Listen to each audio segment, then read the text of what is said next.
Hi, Coach Arns here, talking about the spices. Remember, people, it's all about the spices. Chapter 3, we're talking about the Age of Expiration. This is when the Europeans, namely the Portuguese, wanted to go find a different way to get the spices. What kind of spices were they after? They were after some really tasty spices. Spices that they learned about during the Crusades around 1100, 1200, and they wanted to have a better way to get the spices because it was very expensive. The spice trade was run by the Italians in the 1200s, 1300s, and 1400s, and the Muslim merchants traded with the Italian city-states, and it was very expensive. And so the Portuguese decided they were going to go get their own spices. What kind of spices? Well, pepper, red pepper, black pepper, another one, cinnamon, nutmeg. They didn't come in little bottles like this then either. Poppy seed, I guess poppy seed. Sugar, sweet as Dixie Crystal. And the favorite spice to go to the Spice Islands for, barbecue 3000. Not really barbecue 3000, but anyway, they wanted to go get the spices because they knew if they could make it back, they would get very, very, very rich and make a lot of money. So what was the desire for exploration and finding a route? Obviously, it was wealth, getting the spices, making money, but also it was Christianity, to spread Christianity. The Portuguese and the Spanish especially wanted to expand Christianity, very closely tied with the Catholic Church. And the Catholic Church had helped the Spanish kick the Muslims out of Spain, and they kind of owed it to them.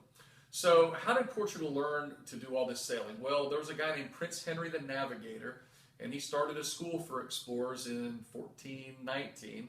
And Prince Henry actually never did much navigating or sailing, but he was called the Navigator because he had a really good school for navigation.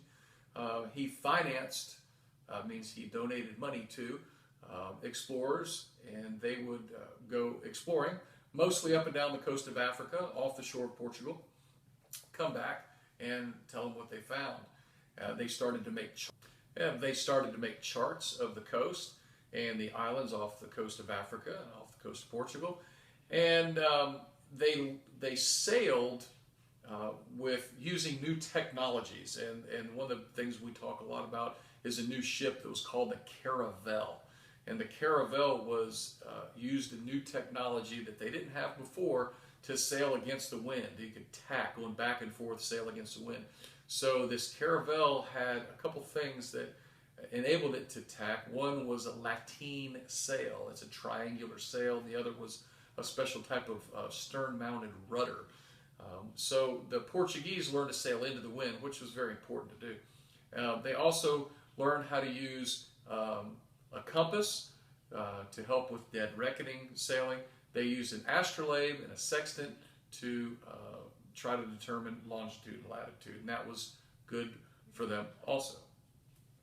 Now, the Portuguese were leaders in exploration, but also the Spanish wanted to get into exploring.